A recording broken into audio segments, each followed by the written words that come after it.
the arrest warrant is enforceable. Based on all these four basic premises, I would like to confirm.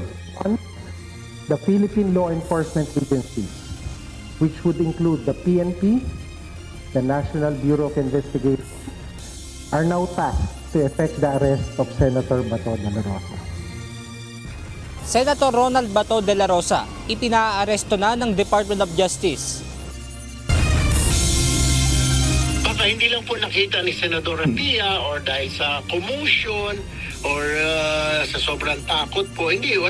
At wala rin po siguro nagsabi sa kanya, oy, Sen Pia, meron naman. In fairness, yung mga minority natin nag-text sila. Baka nakalimot lamang po. Senator Erwin Tulfo itinangging hindi nila kinumusta ang majority senators matapos magkagulo sa Senado noong May 13. Ang may problema po doon, yung commander on the ground, which is a plus ka, dapat sinecure niya po muna yung mga senador. Kami pong bahala dito mga sir, mga ma'am. Wala po makakalapit dyan. Seguridad sa Senado dapat ayusin kasunod ng nangyaring gulo noong May 13 ayon kay Senator Erwin Tulfo. Yung mga madramang nangyari kahapon at saka yung mga ma-action na pangyayari naman last week, lahat po yan ay nakakontribute upang pabagsakin yung magandang imahe sana ng Senado natin. Integridad ng Senado bumabagsak dahil sa gulo. Magiging desisyon sa impeachment ni Vice President Sara Duterte maaaring pagdudahan ayon sa isang analyst. I don't think naman it's all because of the vote on the impeachment sapagkat madami naman yung nag-no. I think there's a huge number also of those who abstain, no? Sometimes even without constitutional processes like this, maaalala nyo, nagkakaroon naman talaga ng mga reorganization from time to time, di ba? Pagkakaalis ng tatlong kongresista sa committee chairmanship, walang kinalaman sa hindi pagboto ng pabor sa impeachment ni Vice President Sara Duterte. Hindi po natin sinasabi na agad guilty yun ng dalawang individual na personnel natin. Ngunit sa matter of SOP o proseso po natin, dalawang opisyal ng Philippine National Police na inireklamo sa NAPOLCOM dahil sa umano'y pang-iimpluwensya sa kaso ng mga missing sabongeros, inalis na sa pwesto.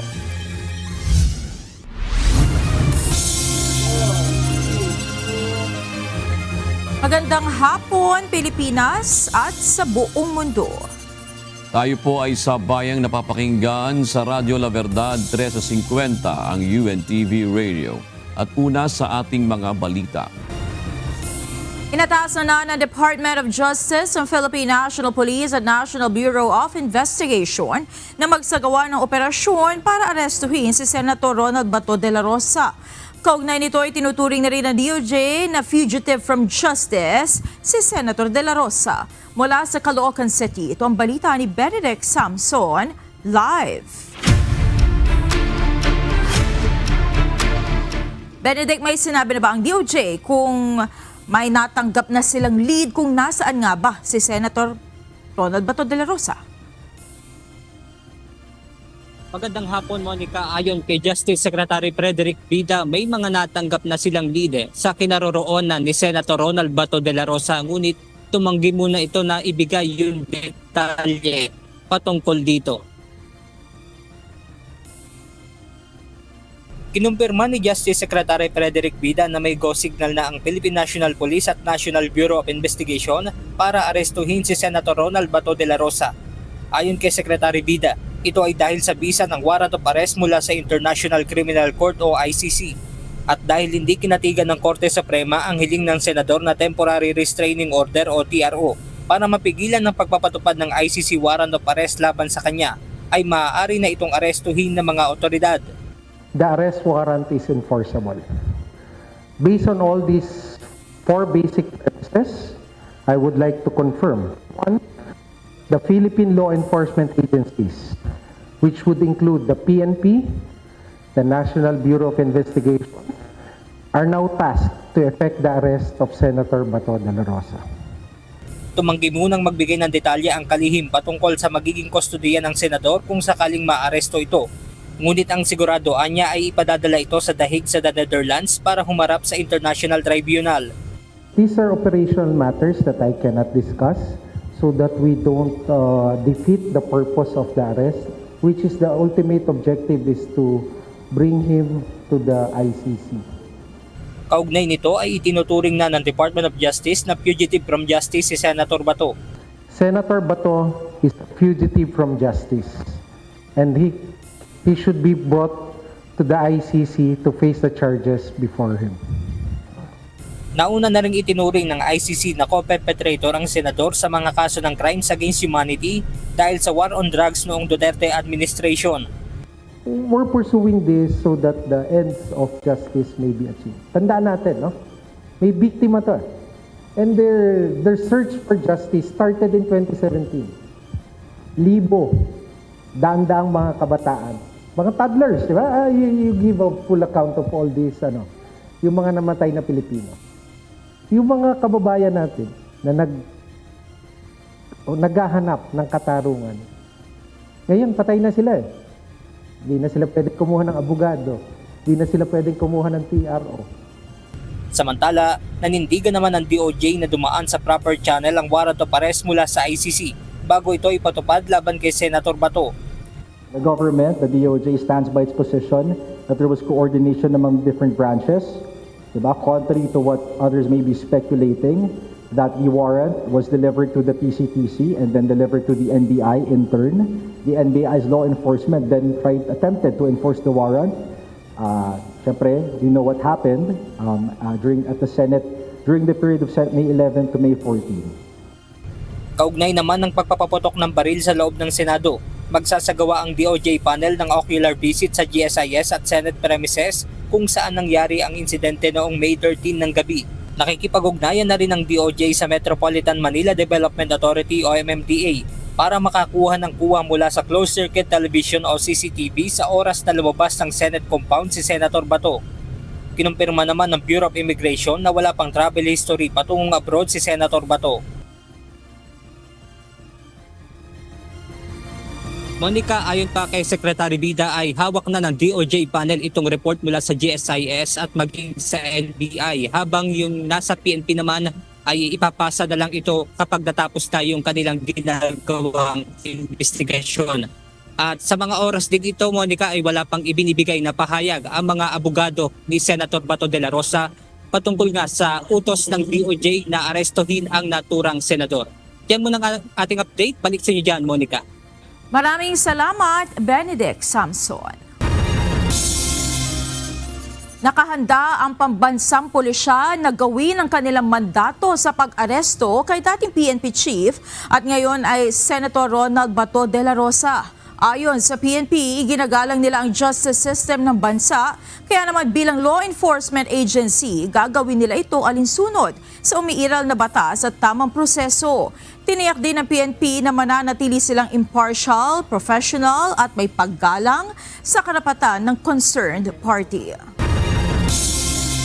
Ipinagtanggol ng Philippine National Police ang integridad ng kanilang investigasyon kaugnay ng insidente ng pamamaril sa Senado noong May 13. Ayon kay PNP Public Information Office Chief, Police Brigadier General Randolph Tuanyo, walang katotohanan na spliced o minanipula ng mga investigador ang mga video na iprinisenta sa media. Nanindigan ng PNP na isang patas, walang kinikilingan at transparent ang isinasagawang investigasyon. Naipasa na ng Philippine National Police sa DOJ yung nasabing ebidensya. Ito po yung kabuuan ng information, CCTV footages at iba pa. Pangalawa, sinasabi nga po ng Philippine National Police na meron naman pong proseso at forensic examination para ma-validate yung mga information na isinumite ng Philippine National Police sa DOJ. Ang matibay po ang paninindigan ng Philippine National Police kaugnay ng mga ebidensya na isinumite sa DOJ na ito po ay nakaangkla sa facts, evidence at due process.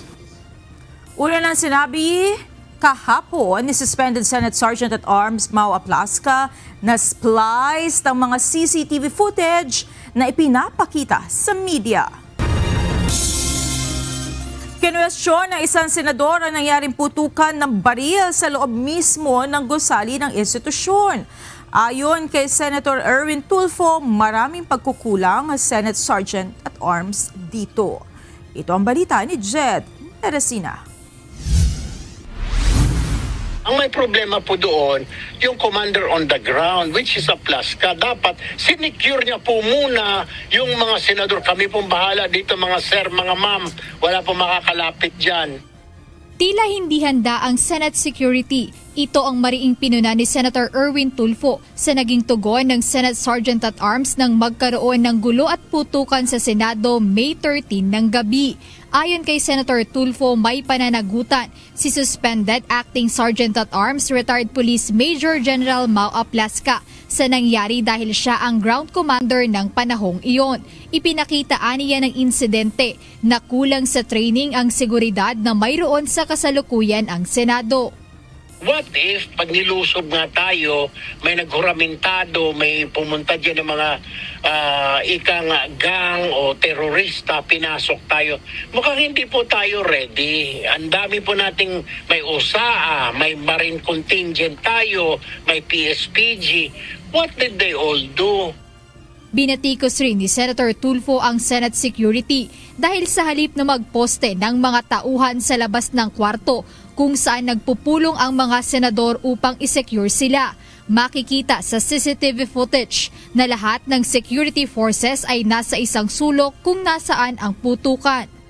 Doon po sila nakapokus na doon sa lugar na parang anino yata pinagbabaril nila doon. Sana nag-deploy din sila na i-secure yung kwarto kung saan yung mga senador na nagmi-meeting. Kaya nga parang kulang po sa training.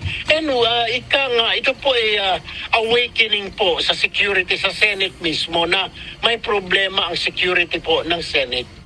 Sakaling magkakaroon man ang Senado ng investigasyon kaugnay rito, nais niyang mabigyang linaw kung bakit wala man lang inilagay na tauhan ang OSAA para magbantay sa mga senador. Dapat yun ang gusto natin malaman. Pag nagkaroon na po ng investigation na sa hall, tatanungin ko siya, Aplaska, saan? Bakit di ka naglagay ng tao dito? Ang dami-dami mong tao, wala ka man na pinuste. Paano nga pala kung talagang totoo, mga terorista ang pumasok, mga ikang sindikato, nilusob ang Senate, di maprotektuhan yung mga senador. Ang dami pa ng mga senador dyan matatapang, yung mga bunganga namin na pag bumatikos, baka naman maubos kami riyan. Matapos ang nangyari, nais ngayong marinig ni Senator Tulfo kung ano ang magiging contingency plan ng Senate Sergeant at Arms kung sakaling may totoong armadong grupo na lumusob sa Senado. Sa kasalukuyan, ayon kay Senator Tulfo, ay walang partikular na protocol o manual ang Senado para sa mga sitwasyong may bakbakan o gyera, maliban na lang aniya sa earthquake at fire drills. Jed Teresina, UNTV News and Rescue. Diyos ang aming sandigan, serbisyo publiko ang aming pinahahalagahan. Sinusugan ng Malacanang ang sinabi ng Department of Justice ukol sa pag-aresto kay Senator Ronald Bato de la Rosa. Ayon kay Palace Press Officer Undersecretary Claire Castro, maliwanag ang sinabi ng DOJ na maaari nang isilbi ang arrest warrant laban kay Senator Bato. Rampatang aksyong na ayon-an niya sa batas ang maaasahan mula sa gobyerno. Dagdag pa ng Palace official, gagawin ng pamahalaan ang lahat para matiyak na maibibigay ang hustisya. Naging emosyonal kahapon sa plenaryo si Senator Pia Cayetano matapos ihayag na wala umanong nangungumusta o nangumusta sa kanila nang mangyari ang putukan sa Senado. Bagay namang pinabulaanan ni Senator Erwin Tulfo na miyembro ng minorya. Ito ang balita ni Jed Teresina. Wala ho akong sinisisi. Pero nung pagkatapos ng lahat, pagtingin ko ng group natin, yung dating majority group, walang ni isa sa inyong nangamusta sa amin. Naglabas ng sama ng loob kahapon sa ilang kasamahan si Senator Pia Cayetano kasunod ng nangyaring gulo noong isang linggo. Sa kanyang talumpati kahapon sa plenary session, sinabi nitong wala man lang umano ni isa sa minority senators ang nangamusta sa kanila. Some of you I've known for 20 years, 10 years. And I didn't even hear any of you say, kumusta na kayo dyan? Napakasakit mo sa akin. Sobrang sakit. Dismayado din ang senadora na tila pinagdududahan pa ang nangyari sa kanila ng gabing iyon. Parang walang nangyari. Yan po ang statement ng ating butihing Senadora Risa Hontiveros. Siguro po para sa inyong mga wala dito. Pero para sa amin na nandito, napakaraming nangyari. Takot na takot po ako. Ang pahayag na ito agad pinabulaanan ni Senator Erwin Tulfo na miyembro ng minorya. Depensa niya nagpaabot sila ng mensahe sa kanilang group chat. Meron po. As a matter of fact, may kumakalat na po ngayon. Parang 9:50 po, si Senator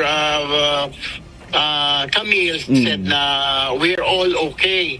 Sunod-sunod na po, 9:55 yata, 9:56, nag-text na po si, I think, si Senator Migs, si Senator Sherwin, keep safe, si Senator Bam, ako din po, sa akin po, 9:57 po pumasok, praying for all of you. Ang last po na nag-text si Senator Bam na keep safe everyone. So, apat po kami ang nangumusta po sa kanila. Kasi nabalitaan na po na kumalat na po sa social media tapos mga nag-live po sila. So, Sinabi ni Senator Tulfo na maaaring hindi lamang nabasa ni Senator Pia ang mga mensahe dahil na rin sa takot sa nangyari. baka hindi lang po nakita ni Senadora Pia or dahil sa commotion or sa sobrang takot po. Hindi. At wala rin po siguro nagsabi sa kanya, oy, Sen Pia, meron naman, in fairness, yung mga minority natin nag-text sila. Baka nakalimot lamang po.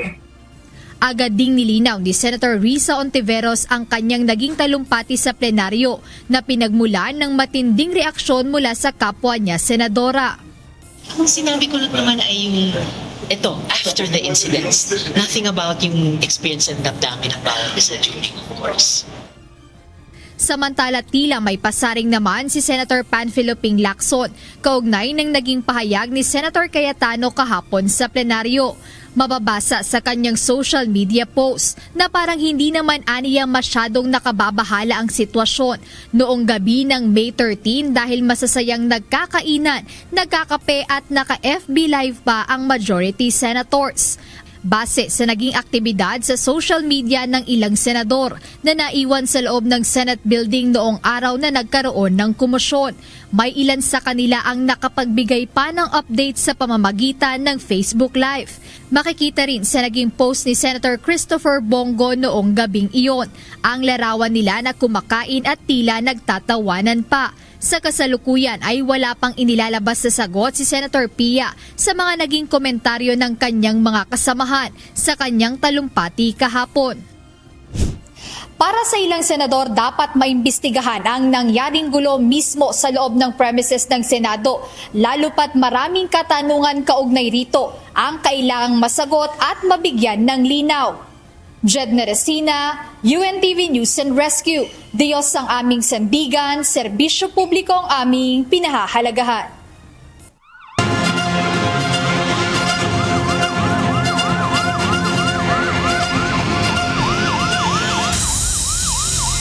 Dalawang stroke patient na senior citizen ang inilalayan ng UNTV News and Rescue na madala sa ospital upang makapagpa-check up.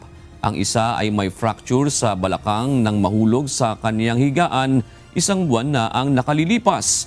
Ang ikalawa ay mayroon namang diabetes at sugat sa paa. Ito ang balita ni Lisel Nael. Kaya kaya. Kaya ni nanay yan. Malakas na si nanay eh. Okay, hingang malalim, Nay. Nanay, hingang malalim ha. 1, 2, 3, hingang malalim. Oo, di ba? Hingang malalim yan eh. Isa pa nanay ha, hingang malalim daw ha. Ika lang po ha. Ika lang nay ha. 1, 2, hingang malalim. Hingang malalim nay. Ayan, very good. Isang 75 anyo sa stroke patient na lola ang inalalaya ng UNTV News and Rescue na madalas sa ospital para sa nakatakdang monthly check-up. Napag-alamang may fracture din sa balakang ang senior citizen. In-inform po kami ng kamag-anak, kasama ko yun sa bahay, na mayroon po fracture, existing fracture to, yung ating patient.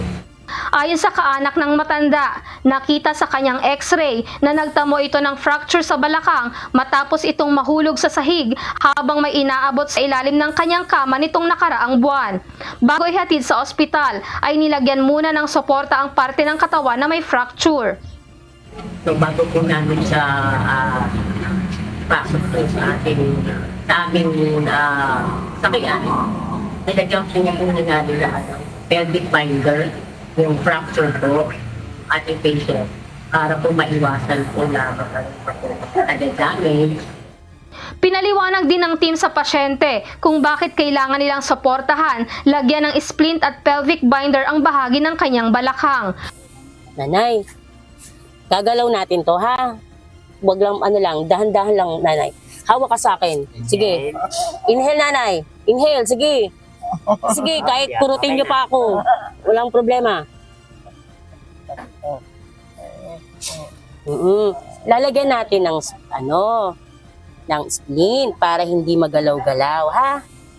Matapos ma-secure ang kalagayan ng pasyente, maingat itong isinakay sa rescue vehicle. Habang nasa biyahe papuntang ospital, patuloy na binabantayan ang vital signs ng lola. Makalipas ang ilang oras, ligtas na naihatid ang senior citizen sa ospital ng Maynila. Pagkatapos ng check-up, maayos namang naihatid si lola pabalik sa kanilang tahanan sa San Andres, Bukid, Manila. Diretso lang po. Yung port. Sa likod ng baku-bakong daan sa isang purok sa Talisay City, Negros Occidental, isang 60 anyos na lola ang araw-araw na nagtitiis ng sakit at hirap na dulot ng kanyang karamdaman. Halos hindi na ito makalakad dahil sa mild stroke at diabetes. May sugat din ito sa kanang binti na nagdudulot ng matinding kirot. Nakita po namin ang sitwasyon ng pasyente na hirap po ito ngayon. Nakadepende po ito sa wheelchair. Pagdating ng team, katuwang ang kaanak ng pasyente ay inilipat nila ito mula sa wheelchair papunta sa stretcher upang mas maging komportable ito sa biyahe. Kinuhanan din po namin ito ng vital signs bago bumiyahe para ma-assess po natin safe itong bumiyahe kasi medyo malayo-layo din po yung kanyang bahay sa ospital. Nilapatan din ng paunang lunas ang halos 1 buwan ng sugat sa binti ng matanda. Nakita po namin merong diabetic wound sa kanyang right side na paa, kaya minabuti na po namin linisan ito at lagyan ng dress. Habang nasa biyahe papuntang Corazon, Locsin, Montelibano Memorial Regional Hospital ay patuloy na binabantayan ang vital signs ng pasyente. Matapos ang check-up, ligtas naman at maayos na naihatid pabalik si lola sa kanilang tahanan. Dahil sa kondisyon ng pasyente at sa hirap ng daanan sa lugar, nananatiling nakaantabay ang UNTV News and Rescue Team sakaling muling mangailangan ng tulong ang pasyente. Kasi medyo malayo-layo din po yung kanyang bahay sa ospital. And makita din po natin na medyo hirap po ang daanan ng kanilang bahay palabas papuntang hospital. May sitwasyon po kaming nadatnan na bumabaha, high tide sa kanilang lugar. Kaya na-assess po namin na every check-up po ng pasyente is mabuti na maisundo or maihatid po namin ang pasyente. Sa mga nangangailangan ng agarang tulong sa panahon ng aksidente o sakuna, maaaring makipag-ugnayan sa UNTV News and Rescue Hotline 8911 UNTV o 8911-8688. Lizel Nael, UNTV News and Rescue. Diyos ang aming sandigan, serbisyo publiko ang aming pinahahalagahan. Sa gagawing paglilitis ng Senado, maaaring manatili o mapatalsik ang Vice-Presidente. Kung sakaling tuluyang mapatalsik si Vice President Sara Duterte, sino nga ba ang maaaring humalili sa kanya? Ito ang balita ni JP Nunez. Ngayong nag-convene na ang Senado bilang impeachment court para litisin si Vice President Sara Duterte, ang kahihinatnan nito maaaring manatili o ma-impeach ang ikalawang Pangulo. Ang tanong ng publiko, kung mapatutunayang may paglabag ang ikalawang Pangulo at tuluyan siyang matatanggal sa pwesto, sino ang hahalili sa kanya? Ayon kay Commission on Elections Chairman George Erwin Garcia, maaaring mag-nominate ang Pangulo ng Republika ng Pilipinas mula sa Senado o sa mababang kapulungan ng Kongreso. Kung sino ang pipiliin ng Pangulo, pagbobotohan naman ito ng Senado at mababang kapulungan ng Kongreso. Kailangan niyang makuha ang mayorya ng magkahiwalay na boto ng Senado at ng Kamara para maupo sa pwesto. Nakasaad ito sa Article 7, Section 9 ng 1987 Constitution. Nakalagay po sa provision ng Article 7 of the Constitution dahil sa impeachment na pinag-uusapan. In case of vacancy, sa posisyon na halimbawa po ay Vice President halimbawa, in case of vacancy, ang papalit po dyan ay pipili ang Pangulo ng isa sa mga miyembro ng Senado o mababang kapulungan. Dagdag ni Chairman Garcia, pwede rin namang magpatawag ng special election ang Senado para bumoto ang publiko. Gayunman, bilyon-bilyong piso ang gagastusin dito para lang sa isang bakanteng posisyon. Depende po yan sa Senado ngayon kung magpapatawag sila sa amin ng special election. At kasi nga po pag nagpatawag ka, nationwide kahit isang posisyon, 19 billion po yun na gastos. Ayon sa COMELEC, nangyari na ito noon sa panahon ng panunungkulan ni dating Pangulong Gloria Macapagal Arroyo. Matapos ang EDSA People Power 2 Revolution kung saan napatalsik si dating Pangulong Joseph Estrada, si Arroyo ang umupo bilang Pangulo mula sa pagiging Vice-Presidente. At dahil nabakante ang posisyon ng ikalawang Pangulo, ninominate ni Arroyo si Senator Chofisto Ginggona Jr. para umupo bilang ikalawang Pangulo ng Pilipinas. Nakakuha naman ito ng majority vote sa parehong kapulungan ng Kongreso, kaya siya naupong Vice-Presidente. Siya ang natatanging Vice-Presidente sa kasaysayan ng Pilipinas na hindi dumaan sa national election. Nagsilbi siya sa loob ng higit 3 taon mula February 7, 2001 hanggang noong June 30, 2004. JP Nunez, UNTV, News and Rescue. Diyos ang aming sandigan, serbisyo publiko ang aming pinahahalagahan. Naniniwala ang isang political analyst na kung magpapatuloy ang tensyon sa Senado, patuloy nang babagsak ang integridad nito bilang institusyon. Dahil dito maaaring makwestiyon na rin ng publiko ang magiging desisyon ng Senado bilang impeachment court sa trial ni Vice President Sara Duterte. Ito ang balita ni Nel Maribuhok. Yung mga madramang nangyari kahapon at saka yung mga ma-action na pangyayari naman last week, lahat po yan ay nakakontribute upang pabagsakin yung magandang imahe sana ng Senado natin. Bumabagsak na ang imahe ng Senado bilang institusyon. Ito ang paniniwala ng political analyst at political science professor na si Dennis Coronacion sa gitna ng sunod-sunod na tensyon at drama na nangyayari sa institusyon. Kabilang narito ang nangyaring gulo sa Senado dahil sa pagpapaputok ng baril at tensyon sa isyu ng pag-aresto kay Senator Ronald Bato de la Rosa. Ayon kay Professor Coronacion, maaaring bumagsak pa ang integridad nito kung magtutuloy-tuloy ang hindi magandang mga nangyayari sa loob ng Senado. Kung magpapatuloy yung ganyang klase, kasi nagbumuka ng pattern last week and this week, parang parating mayroong dramatic na mga events sa Senado. So, pag magpapatuloy ito, patuloy na babagsak o masisira yung integridad ng Senado bilang institusyon. Ayon pa kay Professor Coronacion, dahil sa naapektuhan na ang imahe ng Senado, maaring makwestiyonan ng publiko ang magiging desisyon nito bilang impeachment court sa paglilitis kay Vice President Sara Duterte. Very obvious na may mga senador natin, lalo na sa majority, parang magagawin nila ang lahat upang, number one, yung kanyang mga personal interest ay protection na, at saka tingin ko, paboran na rin yung mga involved dito sa impeachment trial. Isa lamang anya ang maaaring maging solusyon para maibalik ang integridad ng Senado. So, paano bawiin ang kanilang ikawawala o bumabagsak na integridad. Tingin ko kapag hindi pa magbabago yung behaviors ng majority natin, majority senators, baka kumantong tayo sa leadership change. Nel Maribuhok, UNTV News and Rescue, Diyos ang aming sandigan, serbisyo publiko ang aming pinahalagahan. Iginiit ng ilang kongresista na walang kinalaman sa no vote sa impeachment ni Vice President Sara Duterte ang pagkakaalis ng 3 kongresista sa committee chairmanship.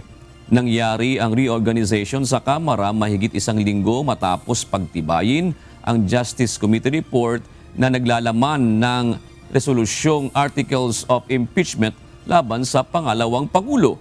Ito ang balita ni Rosalie Cos. I don't think naman it's all because of the vote on the impeachment sapagkat madami naman yung nag-no. At I think there's a huge number also of those who abstain. No? Sometimes even without constitutional processes like this, maaalala nyo, nagkakaroon naman talaga ng mga reorganization from time to time, di ba? Bago matapos ang sesyon sa plenaryo ng Kamara gabi ng Miyerkules, May 20, nagkaroon ng reorganization sa ilang House committees. 2 ang naalis sa pagiging Vice Chairperson ng House Committee on Appropriations. Ito ay sina Southern Native First District Representative Roger Mercado at Agusan del Norte Representative Dale Corvera. Pinalitan din ang Chairperson ng House Special Committee on Southern Tagalog Development na si Laguna 2nd District Representative Ramil Hernandez. Pare-parehong no ang boto ng 3 sa Articles of Impeachment laban sa Vice Presidente. I move to reconsider the election of Representatives Roger Gaviola Mercado and Dale B. Corvera as Vice Chairperson of the Committee on Appropriations. There is a motion to elect Congressman Dale Corvera. Reconsider the election of Congressman Dale Corvera and Roger Mercado. There is no objection. There is none. Motion is carried. Mr. Speaker, on the part of the majority, I move to nominate and elect to the Special Committee on Southern Tagalog Development, Chairperson Representative Loreto S. Amante, Vice Representative Ramil Laurel Hernandez. There is a motion. There is a majority leader. There is no objection. Motion is approved. Gayunman, paniniwala ni Lead Public Prosecutor at Batangas 2nd District Representative Jervy Luistro, walang kinalaman sa impeachment vote ang reorganization.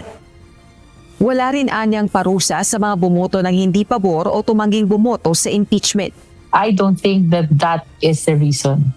Kasi this has been happening naman even before this impeachment process. Talaga namang nagkakaroon ng reorganization, di ba? With respect to my chairmanship, wala namang nakiusap, wala namang kumumbinse, or wala namang nanakot. I simply responded to my constitutional duty and I voted depending on my conscience and because I saw the evidence, so I voted yes. That is because that is my position and not because may kumausap sa akin or may pressure. But of course, I can only speak for myself. Paliwanag naman ni House Deputy Speaker at Iloilo 1st District Representative Janet Garin, natanggal sa pagiging Vice Chairperson ng House Appropriations Panel si Congressman Mercado dahil sa lumipat na ito ng partido. Nagbabawas din anya ng Vice Chairperson sa House Appropriations Panel. The motion to reconsider their election as Vice Chairman of the Committee on Appropriation was because they were nominated by the political party and then they transferred.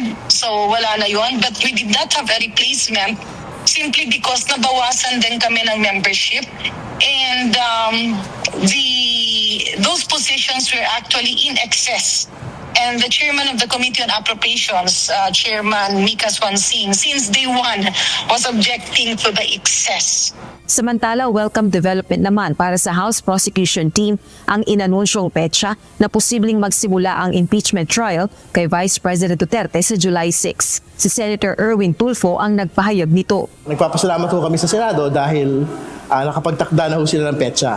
Kung kailan po magsisimula po yung paglilitis ng ating pong pangalawang Pangulo. So handa naman po ang House Prosecution Panel na makapagpresenta ng ebidensya sa petsa po na ito and throughout the scheduled trial dates na itinakda. Tuloy-tuloy din ang paghahanda ng House prosecutors, kabilang narito ang pagsagawa ng mock trial. It is important that we are doing also the mock trial to give us a feel of how it is to do the direct examination and the cross-examination. Sa kasalukuyan, wala pang natatanggap na formal notification kaugnay ng timeline ng paglilitis ang House Prosecution Panel mula sa Senate Impeachment Court. Rosa Licoz, UNTV News and Rescue. Diyos ang aming sandigan, serbisyo publiko ang aming pinahahalagahan.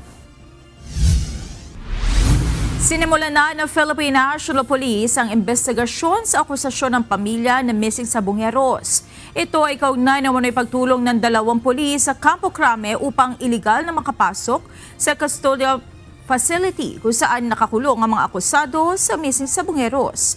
Ito ang balita ni Lea Ilagan. Hindi po natin sinasabi na agad guilty yun ng 2 individual na personnel natin. Ngunit sa matter of SOP o proseso po natin, mabilis na inalis sa pwesto ng Philippine National Police ang 2 opisyal nito na inireklamo sa National Police Commission kahapon ng ilang kaanak ng missing sa Bungeros. Ito ay ang hepe ng Custodial Service Unit na si Police Major Reynaldo Paniebe Jr. at ang tagapagsalita ng PNP Highway Patrol Group na si Police Lieutenant Nadine Malang. Ayon sa salaysay ng kaanak ng missing sa Bungeros na nagtungo kahapon sa Napolcom, kasama umano ang 2 ng mga taong nagkukumbinsi sa kanilang wag nang dumalo sa mga hearing sa kaso. Si Lieutenant Malang umano ang sumundo sa ilang kaanak ng missing sa Bungero upang ipasok sa loob ng Campo Crame gamit ang sarili niyang sasakyan. Dahil nga po dun sa partisipasyon niya, allegedly may pinasundong individual sa labas ng Camp Crame at isinakay po niya dun sa personal ng sasakyan upang makapasok po yung mga individual dito sa Camp Crame. And then nagpatulong na pumunta dun sa custodial facility ng PNP dito po sa loob. So base po sa aming investigasyon na hanggang dun lang po ang naging partisipasyon ng aming personnel kung kaya't nasama po siya dun sa na-implicate siya dito sa interference ng kaso. Sinabi pa ni Brigadier General Batangan na hindi nasaklaw ng trabaho bilang tagapagsalita ng HPG ang ginawa ni Lieutenant Malang. As the PIO nung aming unit, supposed to be, hindi po niya trabaho doon ang makisawsaw doon sa issue na yon at mas dahil nga po sa kadahilan ng malamang ikakilala niya itong individual kung kaya naigawa niya yung mga bagay na yun na matulungan na makapasok lang po dito dun sa loob ng kampo. Habang si Police Major Paniebe naman ang umano'y nagpapasok sa mga ito sa loob ng custodial facility upang makausap ang ilang dating pulis na akusado sa kaso. May katotohanan po na bawal talaga ang hindi po yung mga unauthorized personnel na makapagbisita and part po yan ng aming magiging investigasyon.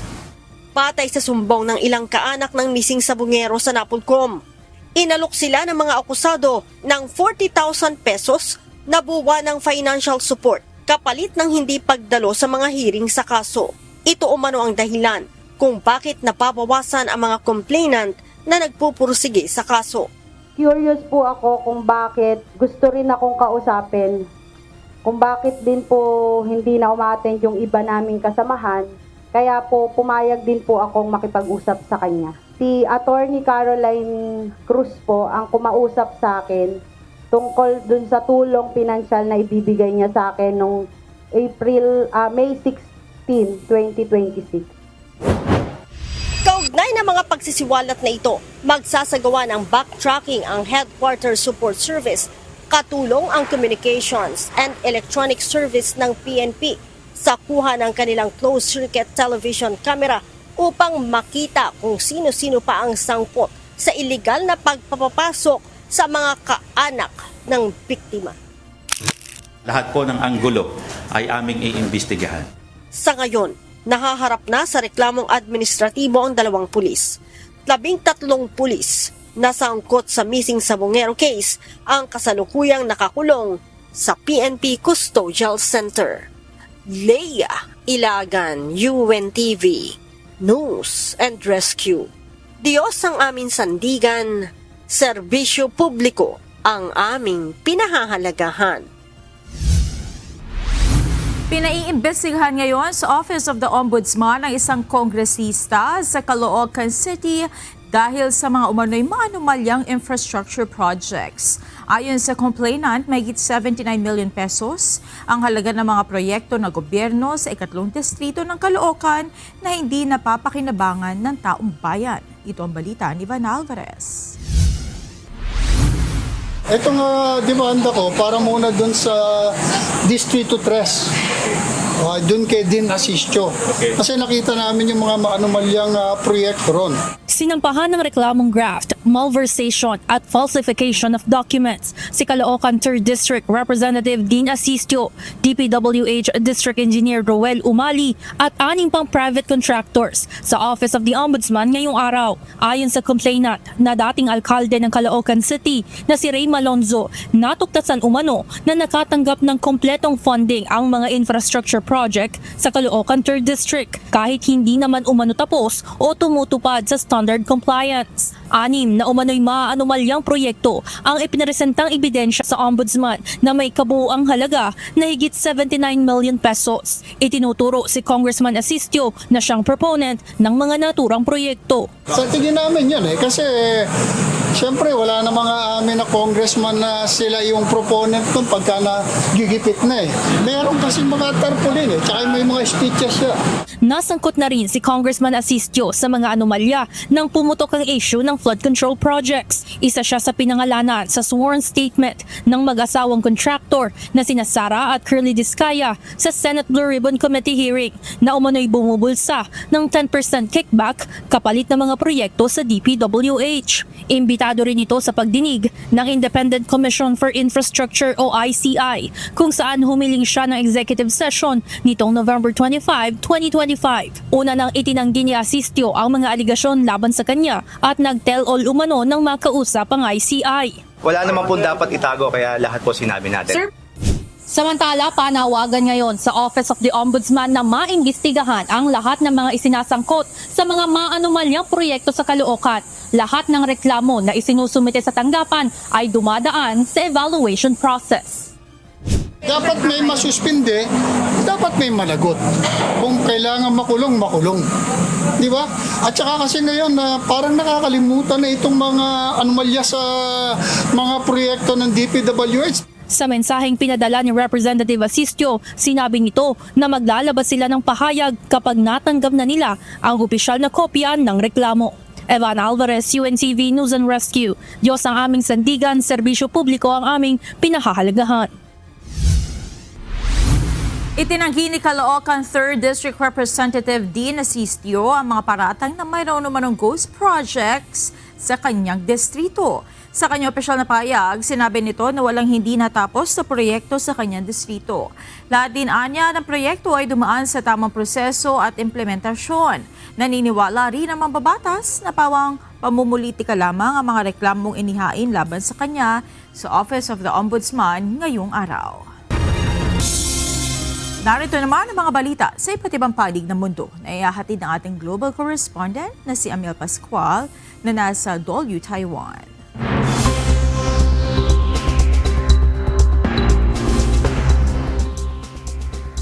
Wanan, Tadyaha, magandang gabi sa Monica at magandang gabi sa ating mga kasangbahay. Hindi mapapasuko ang Iran sa pamamagitan ng dahas ayon kay Iranian President Masoud Pezeshkian. Pero si US President Donald Trump sinabing wala siyang ibang opsyon at kailangan nang magbigay ng sagot ng Iran para tumigil ang bakbakan. Ito ang balita ni Noel Poliarco. On the Iran, I had no choice because they were going to have a nuclear weapon. We're not going to give them a nuclear weapon. But that's going to end soon one way or the other. Oil is going to come tumbling down.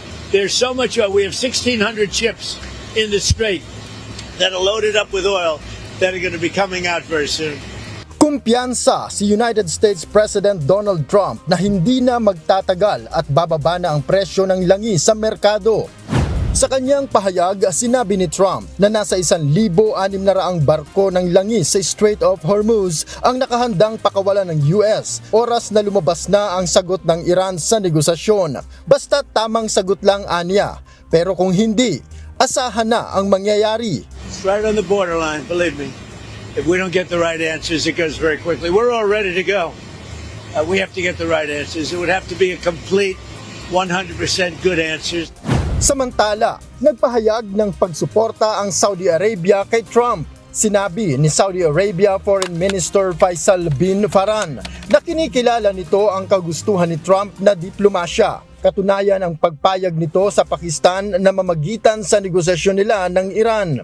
Umaasa rin ito na pagbibigyan ng Iran ang pagkakataon upang maiwasan ang paglala ng sigalot at maabot ang pangmatagalang kapayapaan sa Gulf region at sa buong mundo. Samantala, sagot naman ni Iranian President Masoud Pezeshkian na nanatiling bukas ang Iran sa lahat ng paraan para matigil ang gyera. Subalit binigyang diin nito na kung pipilitin ng Iran na sumuko sa pamamagitan ng dahas, ito ay isang ilusyon dahil mas matalinong hakbang ang diplomasya na may kalakip na respeto. Ito lang anya ang mas ligtas at makabuluhang paraan para tapusin ang labanan. Ayon naman kay Iran National Security Head Ebrahim Azizi, hindi na katiwa-tiwala ang sinasabing US diplomacy ni Trump. Tiniyak nito na lagi silang nakahanda anupaman ang maging senaryo. Sa ngayon, nananatili ang US blockade sa Strait of Hormuz.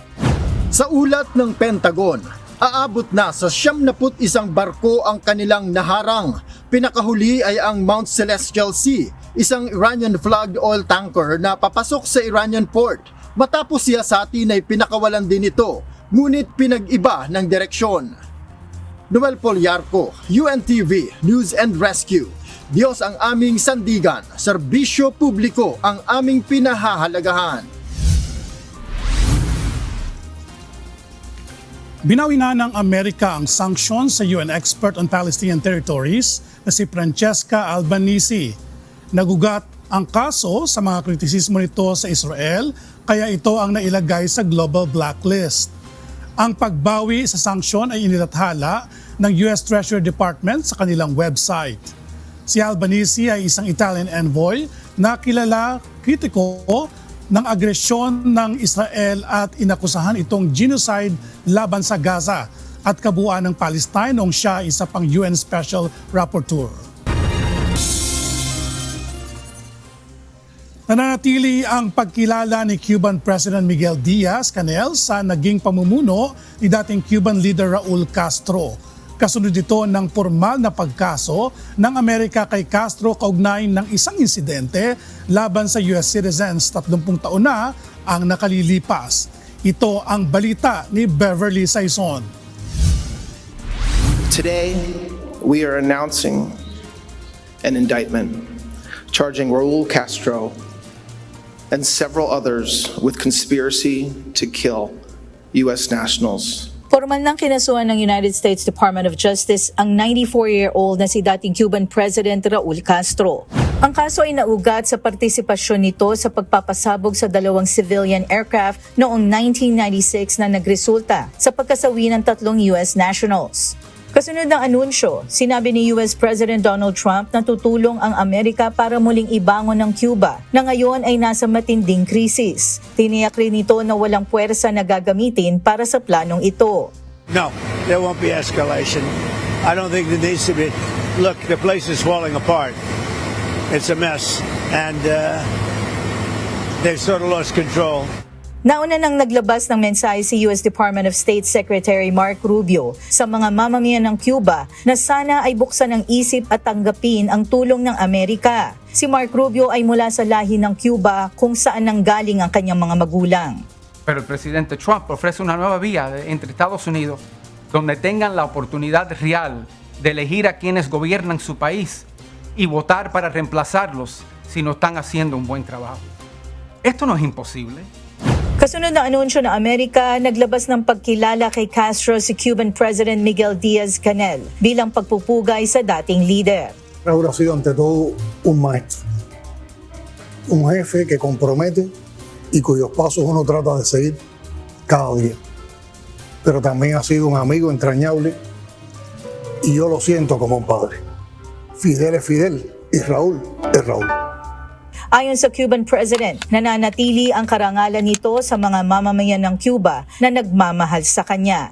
Ang nangyari anya noong 1996 ay bilang pagtatanggol lamang ng Cuba sa sarili nitong teritoryo sa kabila ng maraming beses na babala mula sa kanila.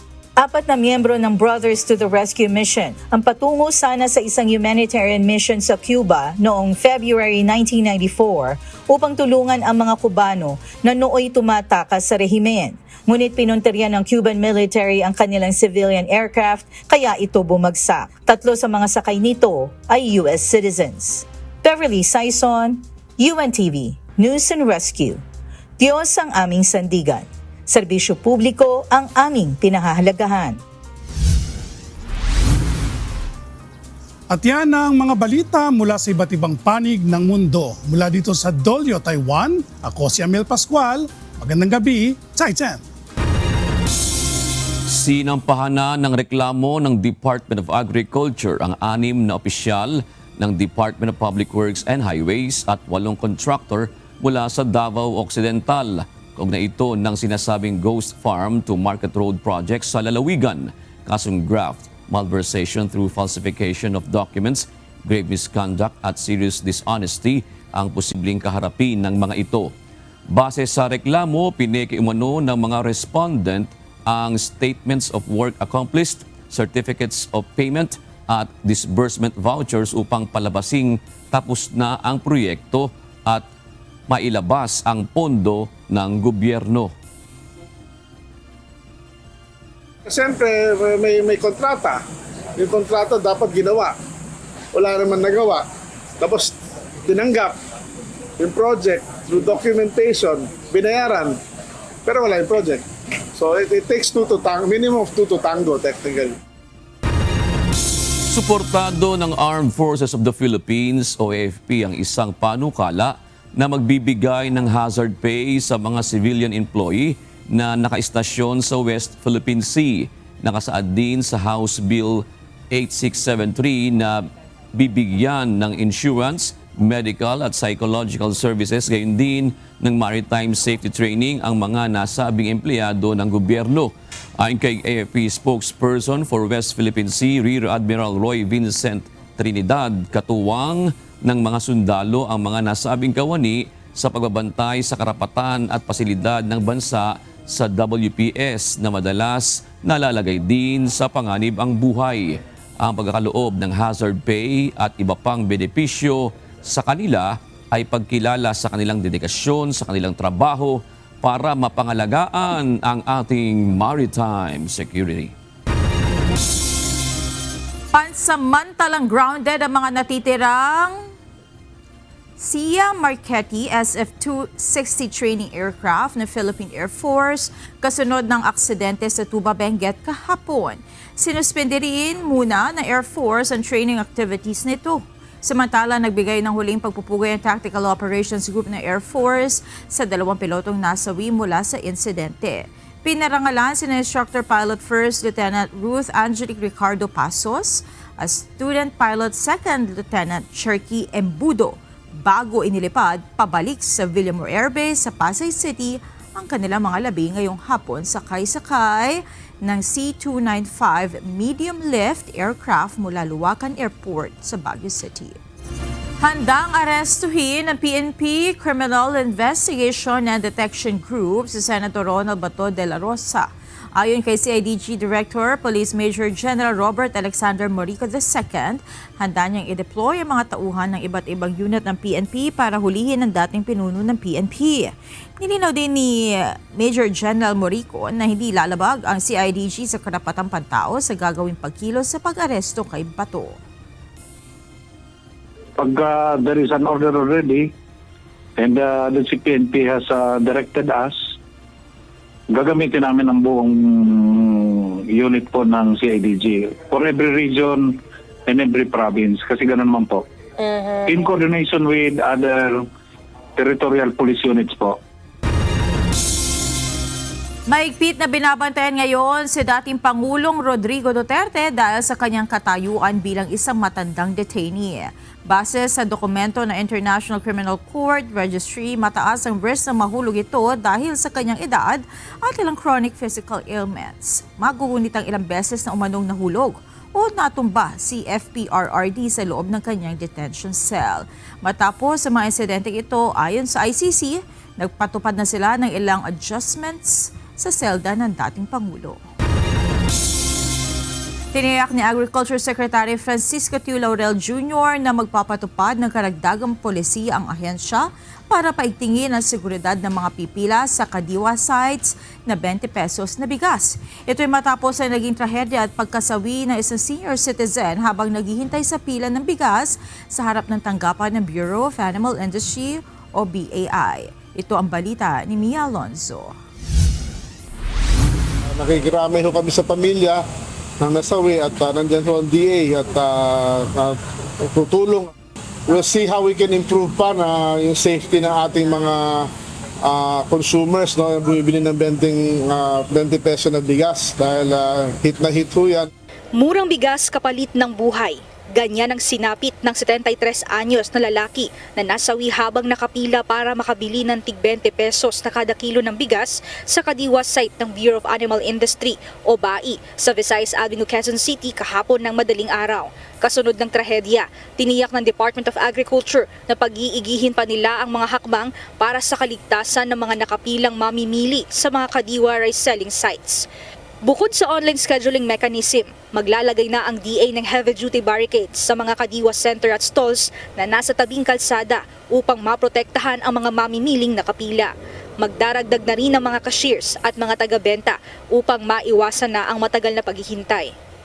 Well, yung pila, yung phenomenon ng pila, talagang humaba nung umpisa ng fuel crisis. Ang ginawa namin, naglagay kami ng mga silya, no, sa mga electric fan, marami. Pangalawa, gumawa na kami ng app na pwede kang by appointment, no, para alam mo na kung anong oras ka dapat pupunta nun para masilbihan ka. But of course, hindi mo maiwasan may walk-in pa rin, diba? Tsaka yung sa madaling araw. Kaninang umaga may ulat na wala ng pila sa harap ng tanggapan ng DA BAI kung saan nangyari ang trahedya kahapon. Maaga pa lamang ay pinapapasok na ang mga bibili ng bigas sa loob ng vicinity ng ahensya. Technically, we're trying to make everybody comfortable but we are also extended the working hours ng pagbenta ng 20 peso bigas. Nakiusap na rin ng DA sa publiko na sundin na lang ang mga panuntunan para sa pagbili ng benteng bigas at huwag nang magpunta sa kadiwa rice selling sites ng alanganing oras para na rin sa kanilang kaligtasan. Tiniyak naman ng ahensya na bibilisan pa ang pagpapalawak at pagdaragdag ng mga kadiwa sites upang matugunan ang patuloy na pagtaas ng demand para sa 20 pesos na kada kilo ng bigas. Sa kasalukuyan, tinatayang nasa 900 na ang kabuuang bilang ng mga kadiwa sites sa buong bansa ayon sa Department of Agriculture mula sa target na 1,800 na target na maipatayo. Mia Alonzo, UNTV News and Rescue. Diyos ang aming sandigan, serbisyo publiko ang aming pinahahalagahan. Ilang individual na illegal na nagtapon ng basura ang nahuli ng Metropolitan Manila Development Authority o MMDA. Makailang ulit namang sinuspende ng ahensya ang operasyon na ferry service sa Pasig River dahil sa mga basura. Upang mahimok ang publiko sa maayos sa pagtatapon ng basura, inilunsad ng MMDA ang Recyclable Mo, Palit Grocery Ko. Ito ang balita ni Asher Cadapan Jr. In the next few days, makikita nyo sa mga releases ng MMDA sa aming website. Makikita nyo na kung mga sinong nahuli namin at kung ano na ang nangyari sa kanila. Kasi marami na kaming nahuli na nagtatapon ng basura, nagtatapon ng upos ng sigarilyo dyan sa mga kalsada natin gamit ang ating mga kamera. Tinutugis na ng Metropolitan Manila Development Authority o MMDA ang mga lumabag sa iligal na pagtatapon ng basura sa iba't ibang lugar sa Kalakhang, Maynila. Sa gitna ito ng pinaiigting na kampanya ng ahensya para sa pagtataguyod ng disiplina sa bawat mamamayan. Ayon kay MMDA General Manager Undersecretary Nicolas Torre III, ilan sa mga ito ay iligal na nagtapon ng basura habang nasa sasakyan. Nang i-trace ng ahensya ang kinaroroonan ng mga ito batay sa plaka ng sasakyan, nasa labas ang mga ito ng Metro Manila sa mga karatig probinsya. Maaring patawan ng 500 pisong multa ang sinumang mapatutunayang iligal na nagtapon ng basura sa unang paglabag, habang 1,000 pisong multa naman sa ikalawang beses na paglabag. May mga numbers tayo na natatrack na at gusto natin ipaalala sa ating mga kababayan, kahit wala kayong nakakita ng mga tao or mga enforcers or mga marshals sa paligid, sumunod na tayo kasi nakatingin si Big Brother. Sa Pasig River, makailang ulit na sinuspinde ng MMDA ang operasyon ng kanilang mga ferry service. Bunso dito ng dami ng basura sa ilog na nakaapekto sa operasyon ng mga ferry boat. Pansamantalang pinatitigil ang mga biyahe upang ipaayos sa mga ferry boat na nasira dahil sa basura. Yung pagsarado ng Pasig River Ferry Service ay alam mo, yan ang isang pinakamalaking indication at kitang-kitang epekto nung walang disiplina sa pagtatapon ng basura. Nung isang araw, may pumasok na sako sa water cooling system at pagkatapos may mga basura na kinain ng propeller. So talagang hindi makapag-operate ng maayos ang ating mga watercraft. Andito tayo ngayon mismo sa Pasig River kung saan nakikita natin itong palutang-lutang na mga water lily. Kasabay niyan ay ang iba't ibang uri ng mga basura at karamihan sa mga yan ay mga bottled water. Mas marami ito kapag ngayong tag-init. Upang mabawasan ang mga basura, inilulunsad ng MMDA ang kanilang disiplina campaign na Yes to Ayos. Nakapaloob dito ang proyekto na Recyclable Mo, Palit Grocery Ko, kung saan pinapalitan ng grocery items ng MMDA ang mga recyclable materials ng mga residente. In-encourage natin ang pagdala ng mga recyclable materials sa ating mga collection centers in exchange for groceries. Merong mga points dyan, may sistema tayo na nagbibigay sa kanila ng insentibo na magdala nito mga recyclables para sila naman ay may direct na pakinabang. Matapos ang unang implementasyon ng proyekto sa lungsod ng Malabon, nagpunta naman sa bayan ng Pateros ang MMDA. Ilang residente ng Pateros ang nakilahok, bit-bit ang kanilang mga nakolektang recyclable materials upang ipagpalit ng mga grocery item. Dagdag pa ni Torre, magpapatuloy ang proyektong ito upang ipaalala sa publiko ang disiplina sa pagtatapon ng basura. Actually, sa lahat ng areas ng Metro Manila ito. Sa lahat ng areas ng Metro Manila ito, ang kasunod natin ay Quezon City at San Juan. Asher Kadapan Jr., UNTV News and Rescue. Diyos ang aming sandigan, serbisyo publiko ang aming pinahalagahan. Nakitaan ng toxic chemicals ang ilang school supplies na ibinebenta sa Metro Manila ayon sa grupong Ban Toxics. Base sa kanilang pag-usuri sa mga ibinebentang school supplies sa mga sidewalks ng Makati, Manila, Pasay at Quezon City, nakitaan ang mga ito na mga kemikal na cadmium, lead at iba pang nakalalasong kemikal sa mga produktong bag, water containers at lunchboxes. Giit ng grupo sa mga regulatory agencies na magsasagawa ng surveillance at agarang pagkumpiska sa mga kontaminadong gamit. Batay sa pag-usuri ng grupo, umabot sa 9,000 parts per million ang lead content habang 720 ppm naman ang cadmium content na nasuri nila sa mga produkto. Nagbigay ng paglilinaw ang Philippine National Police at Armed Forces of the Philippines kaugnay ng resulta ng forensic examination sa mga nasawi sa engkwentro sa Toboso, Negros Occidental noong Abril 19. Lumabas sa pag-usuri na 11 sa 19 na nasawi ang nagpositibo sa gunpowder residue. Ito ang balita ni Ryan Lacanlale. Out of the 19 bodies po is 11 of them were found out to be positive for gunpowder nitrates. And although it's a corroborative test, it's still an indication na positive din nagpaputok talaga sila. Positibo sa gunpowder residue ang 11 sa 19 na nasawi sa engkwentro sa pagitan ng Philippine Army at pinaghihinalaang miyembro ng New People's Army sa Toboso, Negros Occidental noong April 19. Ngunit paliwanag ng Philippine National Police Regional Forensic Unit, hindi nangangahulugang ito lamang ang nagpaputok ng baril. Sir, it has also been understood na hindi porke nag-negative, ibig sabihin is hindi na rin nagpaputok.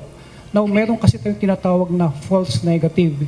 Ibig sabihin ko may mga factors kung bakit nag-negative yan.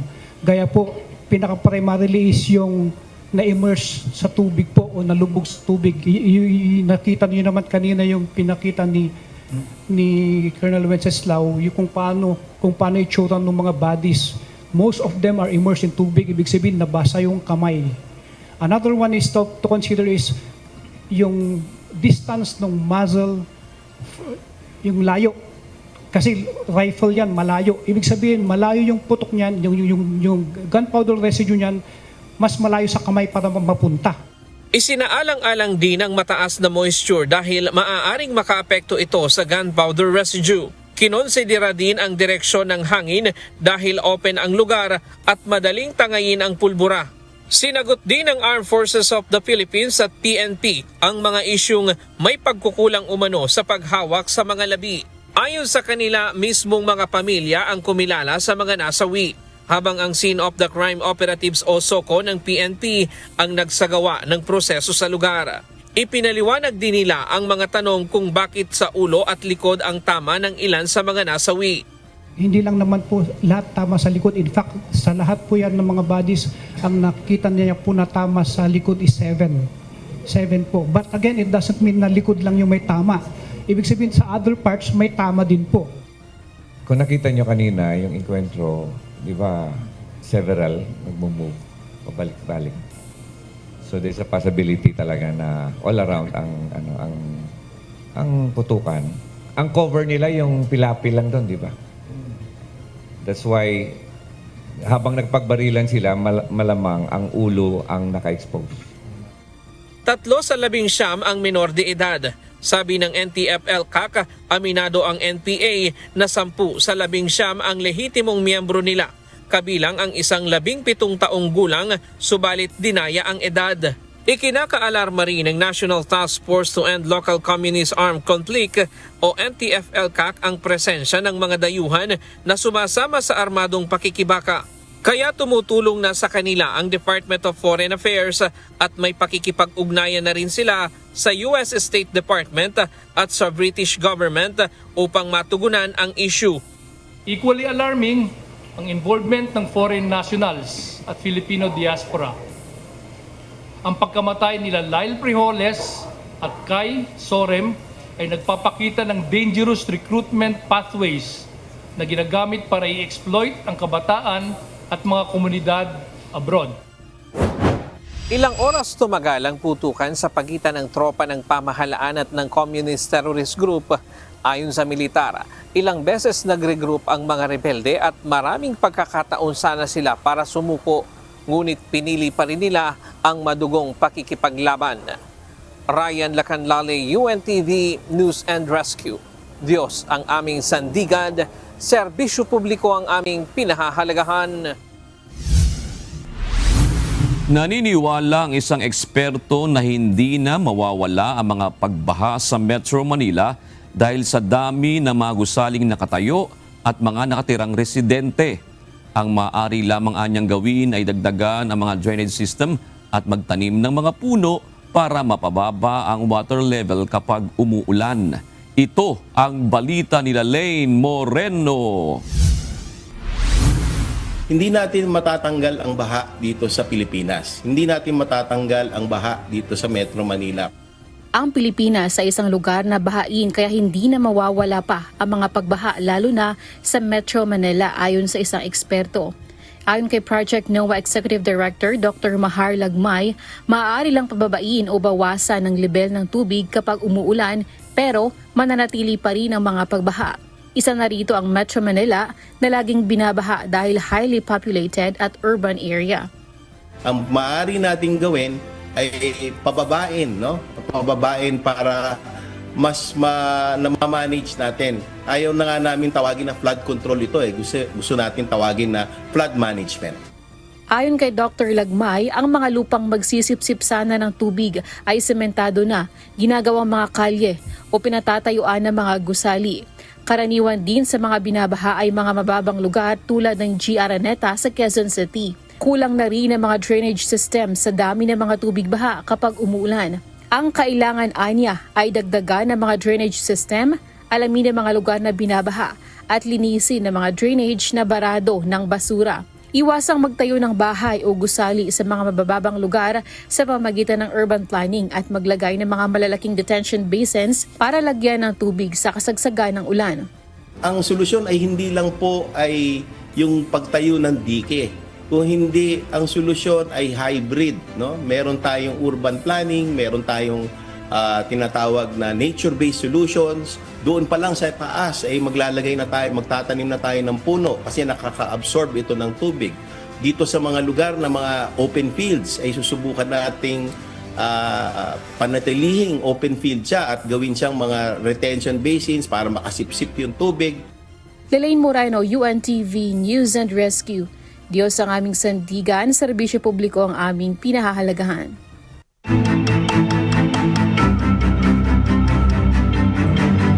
Patuloy ang search, rescue at retrieval operations ng mga otoridad matapos gumuho ang malaking tipak ng basura sa sanitary landfill sa barangay New Carmen, Tugbok District sa Davao City. Sa inisyal na investigasyon ng mga otoridad, isa ang nasawi, 2 ang sugatan habang 2 senior citizen pa ang pinaghahanap. Ito ang balita ni Alan Manansala. Natabunan ng isang bahay matapos gumuho ang bahagi ng malaking tipak ng basura sa sanitary landfill sa barangay New Carmen, Tugbok District sa Davao City madaling araw kahapon. Isang individual ang nasawi, 2 ang nasugatan habang 2 pa ang patuloy na pinaghahanap ng mga rescuer. Kinilala ang nasawing biktima na si Cristel, 32 anyos, residente ng Purok 8, Barangay New Carmen, habang sugatan sa insidente ang isang 16 anyos na lalaki at isang babae na kinilalang si Lilibet. Patuloy namang pinaghahanap ang mga missing person na kinilalang sina Luisa, 78 anyos at Rosita, 67 anyos na kapwa residente rin ng nasabing lugar. Gawin pa rin yung pagkakandak ng search and rescue operation, sir, no, ng ating kapulisan in coordination sa ating local government unit ng Davao City, sir. Kasali nandito ang CDRMO, Public Safety and Security Office, Sendro at saka yung sa barangay, sir, and other agencies po, sir, na tulong-tulong na makita yung 2 missing po ng mga senior citizens po. Ayon sa paunang investigasyon, posibleng sanhi ng pagho ang pag-ipon ng tubig sa ilalim ng landfill matapos ang tuloy-tuloy na malakas na pag-ulan na nagresulta sa pagbagsak ng bahagi ng bunton ng basura at pagkatabon sa mga kalapit na bahay. Agad namang rumisponde ang mga tauhan ng Police Station MAA at nakipag-ugnayan sa iba't ibang ahensya para sa search, rescue at retrieval operations.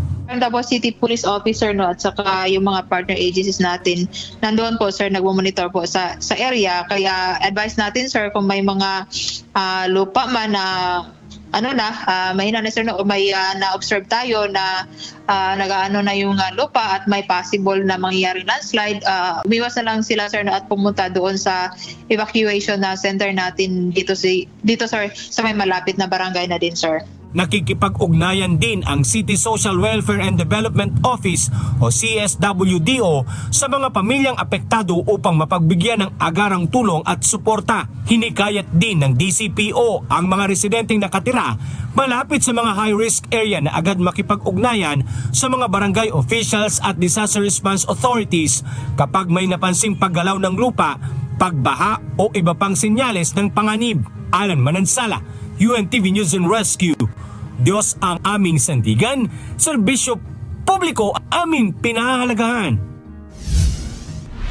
Mabilis na rumisponde ang Philippine Coast Guard o PCG matapos magkaaberya ang isang fishing bangka sa karagatan ng Zambales. Nasa gip ng Philippine Coast Guard BRP Cape San Agustin ang fishing bangka na FBCA Willin matapos itong magkaroon ng engine failure sa gitna ng dagat kahapon May 20. Ayon sa PCG, agad nakapag-establish ng radio communication sa kanila ang mga mangingisda para matunton ng eksaktong lokasyon nito. Kaagad ding idineploy ang Rigid Hull Inflatable Boat o RHIB para magsagawa ng medical check-up, engine troubleshooting at matiyak ang kaligtasan ng mga mangingisda. Matapos ang paunang assessment, matagumpay na naikabit ang towing line sa fishing bangka upang mahila ito patungong Subic Zambales.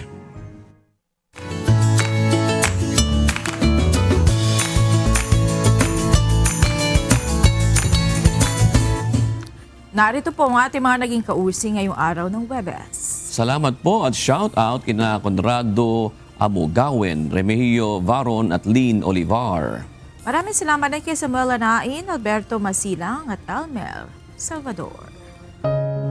Narito naman ang salita ng Diyos na ating sandigan mula sa aklat ng Jeremias 10 at 23 na nagsasabi, O Panginoon, talastas ko na ang lakad ng tao ay hindi sa kanyang sarili, hindi para sa taong lumalakad ang magtuwid ng kanyang mga hakbang. At yan ang naging kabuuan ng ating balitaan ngayong gabi. Aming inalahan ng buong katapatan kung paano namin nasaksihan. Kayo po'y makapagtitiwala na ang aming nakita at narinig, ang aming ibinabalita. At dito po sa UNTV, Diyos ang aming sandigan, serbisyo publiko ang aming pinahahalagahan. Magandang gabi po.